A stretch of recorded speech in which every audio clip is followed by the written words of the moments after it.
E já que chegamos ao meio do ano, tá na hora da mais que tradicional tag, a dos 50%. Vamos ver o que eu andei lendo já esse ano.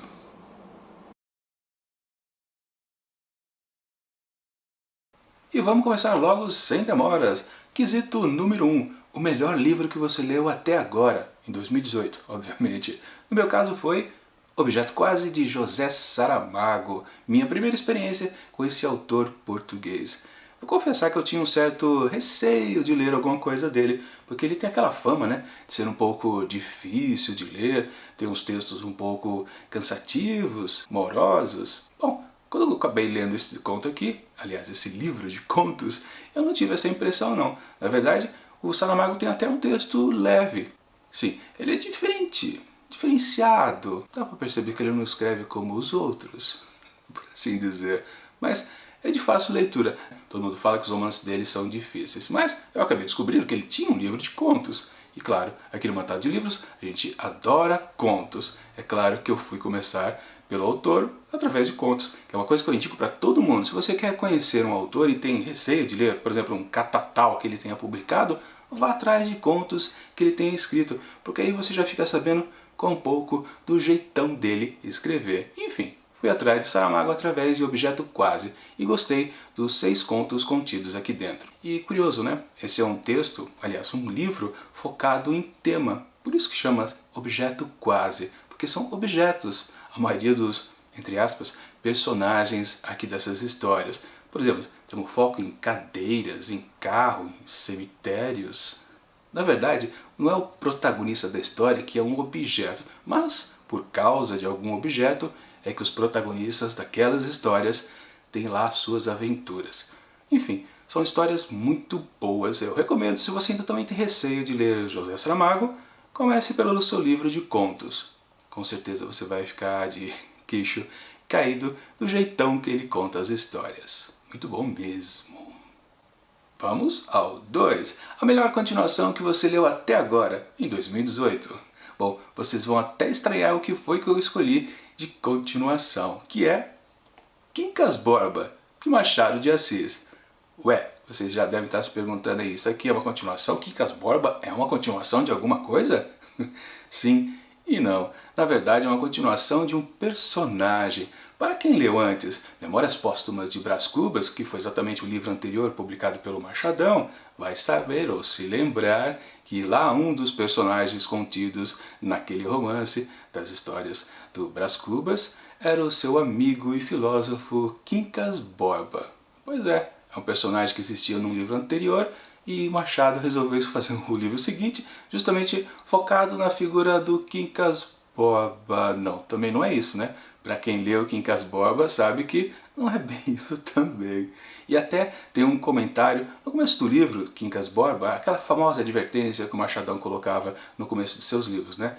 O pessoal, amigos dele, aconselhavam ele a fazer uma espécie de trilogia em cima do Quincas Borba. Se ele tinha aparecido primeiro em Memórias Póstumas de Brás Cubas, depois no próprio livro, Quincas Borba, ele podia continuar numa terceira publicação. Só que aí o Machado até confessa naquele texto que não, ele acha que não haveria motivo para se continuar a história, entre aspas, de Quincas Borba. Isso porque lá em Quincas Borba tem um personagem feminino chamado Sofia, que talvez herdasse algumas características do Quincas Borba, sei lá, é uma coisa meio mal explicada também, para falar a verdade, né? E ele falou, não, tudo que eu queria falar a respeito de Sofia já está aqui nesse livro Quincas Borba. Não precisa haver uma terceira publicação. Enfim, é a continuação e não é lá muito continuação. Mas, para mim, foi que está contido. Quincas Borba está nesse volume 2 aqui dessa coleção da Nova Fronteira, que tem todos os 9 romances publicados pelo autor e também alguns contos consagrados. Mas eu já vou voltar para essa coleção daqui a pouquinho em outro quesito. Quesito número 3. Algum lançamento do primeiro semestre que você ainda não leu, mas quer muito? Bom, aí eu vou sair um pouco da prosa, dos romances e vou para os quadrinhos, as graphic novels. E no caso, um livro que já saiu e eu ainda não comprei é Marada, a Mulher Lobo. Texto de Chris Claremont e desenhos de John Bolt. Para quem gosta de aventuras, de guerreiros fortes, espadas, feitiçarias, alguma coisa na linha de Conan, o Bárbaro, lembram? Temos aqui uma versão feminina, delicada. Não, na verdade Marada é a maior guerreira que o Império Romano já conheceu. Com certeza é uma história que não dá para perder para quem gosta desse tipo de aventuras. E só pela capa já dá para perceber que o miolo desse livro é sensacional. Vamos agora ao quesito 4, o livro mais aguardado para o segundo semestre, que poderia até se encaixar lá no quesito 2 porque é uma continuação, mas enfim, não é porque eu não comprei ainda, não existe ainda, não foi lançado. Estou me referindo a Edgar Allan Poe, Medo Clássico, volume 2. Este aqui é o volume 1 que eu comprei ano passado e participou lá do projeto de Mês do Terror, em outubro, onde fiz resenhas de 12 contos que estão aqui presentes neste livro. Aliás, eu deixo a lista, a playlist aqui em cima dos livros, dos contos de Edgar Allan Poe, que eu vou rechear um pouquinho mais este ano quando eu adquirir o volume 2, que vai ser lançado dia 29 de setembro, aqui desse ano de 2018. E claro, já está em pré-venda lá na Amazon e por isso eu deixo aqui na descrição do vídeo um link para você poder adquirir, fazer essa pré-venda também. Eu já estou fazendo ela. E vocês sabem, né? Se vocês fazem uma compra através desses links que eu deixo aqui embaixo, aliás, vou deixar de todos os títulos que eu estou mostrando aqui nesse vídeo. Vocês acabam ajudando no montado de livros porque eu ganho aquela comissãozinha de vendedor. No caso das pré-vendas, geralmente eles não cobram agora, eles só vão cobrar lá quando ele for enviado para você. Ou seja, se você quiser comprar agora, pré-venda, só vai ser cobrado lá dia 29 de setembro. Claro, os outros livros aqui que eu estou mostrando, você compra agora e já recebe logo em seguida.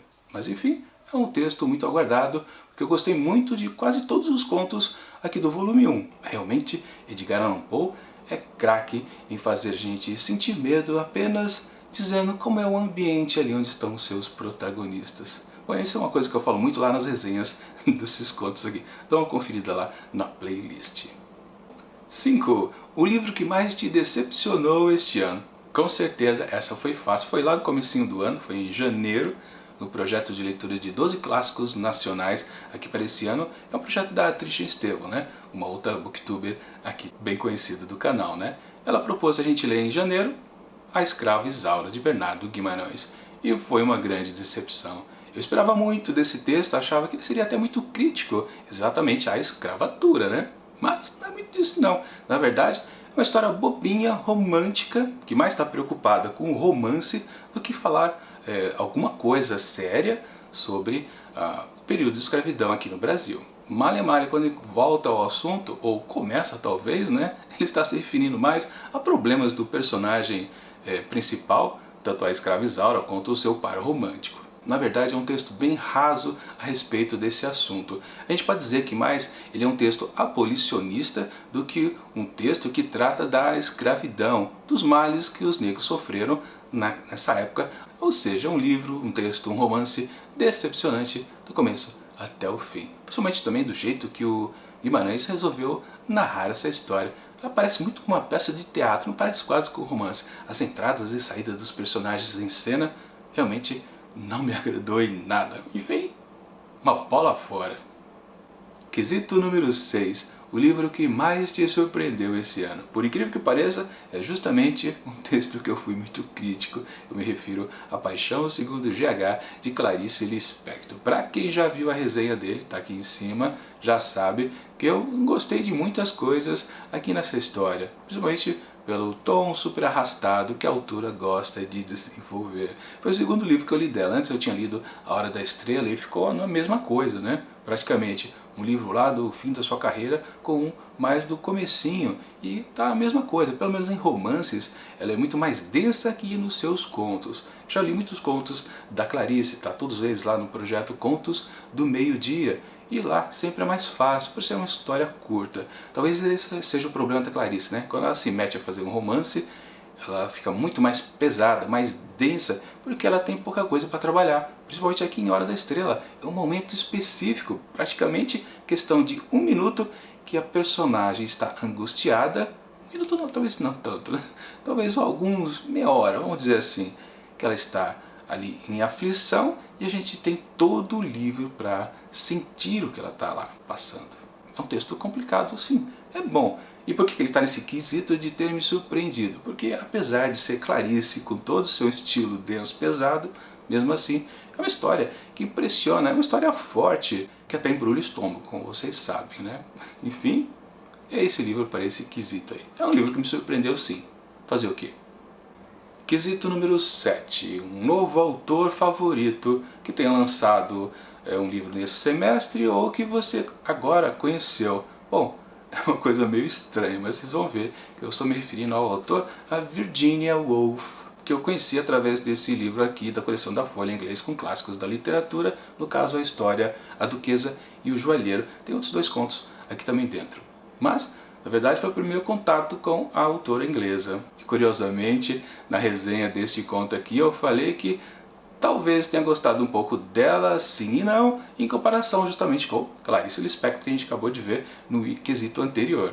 As duas são conhecidas pelo tal fluxo de consciência que elas adoram utilizar para narrar suas histórias. Do mesmo jeito que Clarice é super densa, Virginia Woolf é super leve, mas também não chega às vezes em lugar nenhum. Aliás, ela chega em menos lugares do que Clarice, porque a Lispector ela tem um foco bem específico e ela fica rodando em cima dele, em volta dele o tempo todo. Já a Virginia Woolf, pelo contrário, ela não tem um foco claro, ela narra uma história, passam-se várias situações e você diz, mas peraí, onde é que ela queria chegar? Que história que ela está contando? Ela não está contando história nenhuma, é muito menos do que a Clarice. Mas, de qualquer forma, é um autor novo, para mim, né, que me fez abrir os olhos. Eu quero sim conhecer mais textos da Virginia Woolf, como por exemplo Orlando e também, claro, o seu grande livro, Mrs. Dalloway.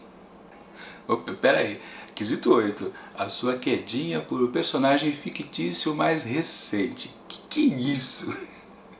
Que item é esse nessa tag dos 50%? Vamos combinar, né? No geral, essa tag aqui, ela é muito feita para moçoilas, né? Tem a coisa de chorar, de você ficar feliz. E agora, quedinha? Que isso, é o crush?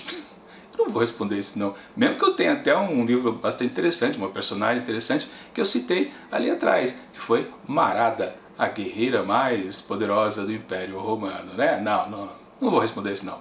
Próximo. Agora sim, um bom quesito. O 9. O seu personagem favorito mais recente, e eu digo fácil, é Helena, no livro homônimo Helena, de Machado de Assis. Um grande personagem feminino, aliás, talvez um dos melhores que o Machado de Assis tenha criado. Eu ainda não li todos os 9 romances do Machado, que aliás, eu tinha dito que eu ia comentar depois, justamente no meu projeto de leitura de todos os 9 romances que ele publicou. Já vi nesse ano Ressurreição, A Mão e a Luva, Memórias Póstumas de Brás Cubas, Quincas Borba e agora Helena. Nesses 5 livros, com certeza, a personagem feminina mais interessante é Helena, porque, e olha só, é uma personagem que só tem de 16 para 17 anos, mas ela tem uma maturidade incrível que eu não vi em todas as outras mulheres mais maduras, na casa dos 30, 40 anos, protagonistas dos livros anteriores. Helena, ela é muito inteligente, perspicaz, é jovial, ela é muito boa, a construção dela é ótima e os diálogos que ela desenvolve com os protagonistas não, o protagonista masculino da história, são ótimos, coisa que eu não vi nos livros anteriores. Pra falar a verdade, eu não lembro se Capitu em Dom Casmurro chega tanto também. Ainda que eu vou conferir daqui a alguns 2 meses, mais ou menos. Enfim, Helena é o meu personagem favorito atualmente. Quesito 10. Um livro que te fez chorar nesse primeiro semestre. Tô falando que essa tag aqui é para moçoila. Pra falar a verdade, eu acho que nunca eu chorei com um livro. Mas não é porque eu sou homem, não, um homem não chora, não. Na verdade eu choro bastante com filmes, por exemplo, séries de TV também choro muito. Eu chorei até com história em quadrinho, vocês lembram, né? Eu gosto de história em quadrinhos. Eu choro em qualquer coisa, mas em livro, para falar a verdade, eu não lembro de ter chorado assim bastante ao final de um ou durante a sua história. Não lembro mesmo, para falar a verdade. Mas eu tenho um livro para chorar desse primeiro semestre e também já serve para o segundo, né? Porque foi confirmado que Os Ventos do Inverno, volume 6 de As Crônicas de Gelo e Fogo, do tio George R. Martin, não vai sair esse ano. Então sim, é um livro para se chorar de não ter aparecido ainda pra gente. Poxa, tio Martin. Agora o contrário aqui no quesito 11, o livro que te fez mais feliz nesse primeiro semestre. E aí foi fácil, um livro que realmente eu li, fiquei dando risada fácil, foi O Diário de Adão e Eva, de Mark Twain, aqui nessa coleção da Folha também, né? Não está completo aqui o livro, só tem 2, 3 contos e tem mais no livro completo, mas já dá para ter uma ideia de como é o tom dessa história aqui. Não é história na verdade, né? São pequenos relatos do Adão e da Eva, muito engraçados, perspicazes, e eu me diverti bastante, ri mesmo com os pequenos absurdos que esses dois personagens falavam um para o outro, ou se comportavam. Realmente muito divertido. Quero ler o livro completo, aliás. Quesito número 12 é a melhor adaptação cinematográfica de um livro que você assistiu até agora em 2018. Na verdade, eu vou dar uma roubadinha, eu vou fazer o exato contrário. Eu me refiro ao livro Até o Dia em que o Cão Morreu, do Daniel Galera. Na verdade, eu não vi a adaptação cinematográfica esse ano, é o contrário. Eu já tinha assistido o filme adaptado, chamado Cão Sem Dono, e só agora, no comecinho do ano, é que eu li o original, o romance A Prosa. Aliás, eu tinha gostado muito daquele filme, dirigido pelo Beto Brandt, uma história bem interessante, pequena, só com 2 personagens praticamente, um casal. Inclusive na época que eu assisti o filme eu não tinha notado que ele era baseado num livro. Descobri anos depois, e quando eu descobri até percebi uma coisa curiosa, né? O filme é chamado Cão Sem Dono e o título do livro é Até o Dia que um Cão Morreu. Que spoiler que é isso aqui, viu? É um grande spoiler. Não vou falar exatamente em que ponto, mas é uma sacanagem. Enfim, é um bom livro, é um bom filme. Eu recomendo que vocês leiam essa história. Quesito 13, a sua resenha favorita nesse primeiro semestre, tanto em vídeo quanto escrita. Eu, na verdade, só faço resenhas em vídeo. Eu gostaria de colocar aqui até a resenha que eu fiz de A Escrava Isaura, mas eu já usei esse livro lá em outro quesito, então eu vou escolher outro título. Seria Escrava Isaura porque lá eu realmente fiz uma grande crítica àquela história que eu não gostei. É curioso, geralmente em histórias que eu não gosto muito, eu aprofundo mais na resenha, dou até um pouco mais de spoiler. Quando eu gosto da história, eu sou muito mais genérico, tento evitar estragar a experiência de vocês, enfim. Então eu coloquei aqui outro livro, que é Formigas. Vocês não conhecem? Do Mário Alex Rosa, com ilustração de Lilian Teixeira. Isso aqui é um livro brincadeira. Eu vou deixar aqui em cima o link da resenha que eu fiz e na verdade foi um unboxing e leitura. Isso aqui você faz numa tacada só. É uma grande folha que vai se abrindo. Então na verdade foi uma resenha divertida, por isso que eu digo que é uma das minhas preferidas. Mas pela brincadeira, pelo lado lúdico da coisa. Conferem que é bem divertido. Quesito número 14, o livro mais bonito que você comprou ou ganhou no primeiro semestre. Bom, aí é fácil, né? Eu vou apelar para a tag Experiências Literárias, com suas edições maravilhosas, como esta daqui. Você conhece esse serviço da tag? É uma assinatura de caixa mistério, onde todo mês você paga a quantia da mensalidade, obviamente, e recebe um livro que você não sabe quem é o autor e muito menos qual é aquela obra dele. Sim, é totalmente mistério. Essa é a graça da brincadeira. A vantagem desse serviço da tag Experiências Literárias é que ela tem um conjunto visual muito interessante. Sempre as edições são bonitas de se ver e pegar. Por exemplo, o kit se constitui do próprio livro, obviamente muito bem feito, sempre em capa dura, mais um estojo, também uma revistinha com informações complementares a respeito da história, do autor e outras coisinhas mais relacionadas àquela história do mês, como também um marcador de páginas especial, sempre também em conjunto visualmente, e por fim também um mimo do mês que também está relacionado de alguma forma ou com a história ou com a literatura em geral. No caso, entre tantas bonitas que eu já recebi ao longo de mais de um ano de assinatura, eu acabei escolhendo aqui a de fevereiro desse ano, que é do livro O Alforge. O visual da capinha, do estojo, né? É bem interessante. E depois o próprio livro, que olha só como é a capa. Vejam só, em tom de cobre. Espero que esteja em foco aí para vocês. Bem bacana. Uma das mais bonitas que eu já recebi. O Alforge da Barry Nakivani, ou algo bem parecido. Também tem o marca-página, que também está bonitão. Uma folha de guarda bonita. E nessa edição aqui também teve várias ilustrações bem interessantes.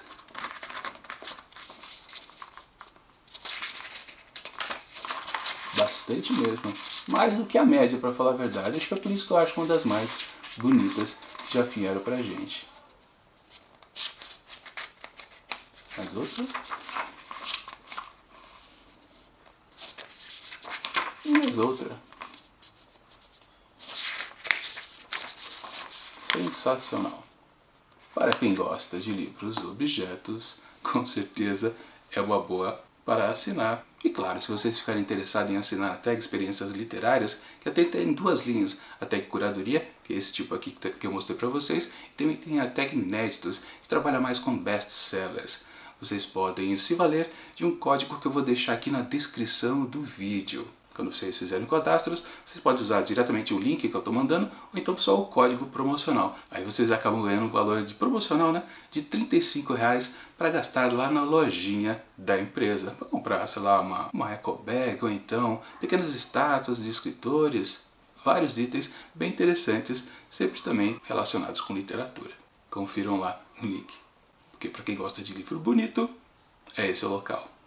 E finalmente agora o 15º quesito aqui da lista, tag 50%. Quais os livros você precisa ou quer muito ler até o final do ano? Bom, no meu caso, eu sou o senhor flopador. Eu tenho várias listas de leitura que eu não cumpri nem 20%. Tanto aquela típica 12 livros para ler em 2018, ou então Desafio Livrada, ou então 12 clássicos para ler esse ano, que eu já comentei lá da Triste Estevão, são várias listas, até minha própria lista, Jubileu Literário para 2018, é muita coisa. 12 títulos para cada uma dessas listas dão no mínimo 48 que eu devia ter lido até agora, e já passou metade do ano e eu não li quase nada. Por isso, eu nem vou dizer algum título aqui nesse quesito, porque é tanta coisa. Por exemplo, esse meu cenário aqui, o que está aqui atrás, é livros que eu ainda não li este ano e são só empilhados, fazendo gracinha para vocês aqui. Enfim, essa foi a minha tag 50% de 2018. Até o ano que vem com a próxima. Enquanto isso, eu deixo aqui do lado dicas de outras tags que eu já fiz ou respondi por aqui no canal. E até mais.